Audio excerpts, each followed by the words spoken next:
విద్యుత్ పిడుగు ఓవైపు, గ్యాస్ గుదిబండ మరోవైపు. ఇలాంటి పరిస్థితుల్లో సామాన్యుడి జీవన స్థితి ఇబ్బందికరంగా మారింది.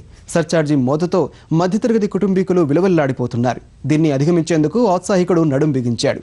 సౌరశక్తితో గృహోపకరణాలను ఉపయోగిస్తూ ఖర్చు లేకుండా ఇంట్లో వెలుగులు నింపుకుంటున్నాడు.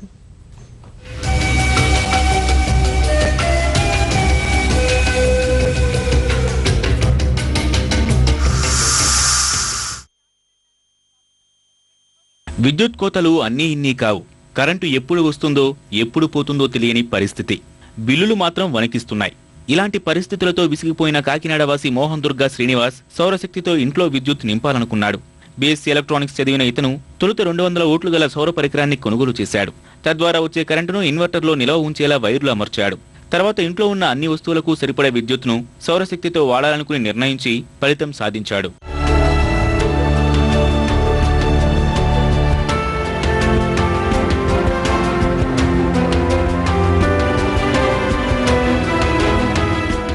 ప్రస్తుతం 1000 వోల్టులు కలిగిన సౌర ఫలకలతో ఇంట్లోనే విద్యుత్తును సమకూర్చుకున్నాడు శ్రీనివాస్. రోజుకు 6 నుంచి 8 యూనిట్ల వరకు కరెంటు ఉత్పత్తి అవుతోంది.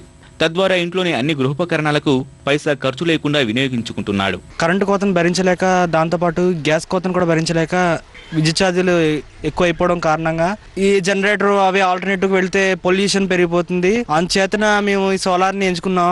ఎటువంటి ఇంధన ఖర్చు లేకుండా, పొల్యూషన్ లేకుండా మనకి సప్లై చేస్తుంది సోలార్. వంట కుక్కర్ వాడుతున్నాము, తర్వాత వాటర్ అవసరమైనప్పుడు వాటర్ మోటార్ ఆన్ చేస్తున్నాము, ఫ్రిడ్జ్ కూడా వాడుతున్నాము, తర్వాత ఇంట్లో టీవీ, ఫ్యాన్, గ్రైండర్ అన్ని కూడా యూజ్ చేస్తున్నామండి. మొత్తం మీద సుమారుగా మాకు 6 నుంచి 7 యూనిట్ల దాకా రోజు కరెంటు సోలార్ నుంచి వస్తుందండి.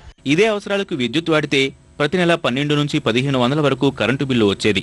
సౌరశక్తిని ఉపయోగించుకోవటం వల్ల నెలకు 100 నుంచి 200 రూపాయల కనీస బిల్లు మాత్రమే వస్తోందని చెబుతున్నాడు.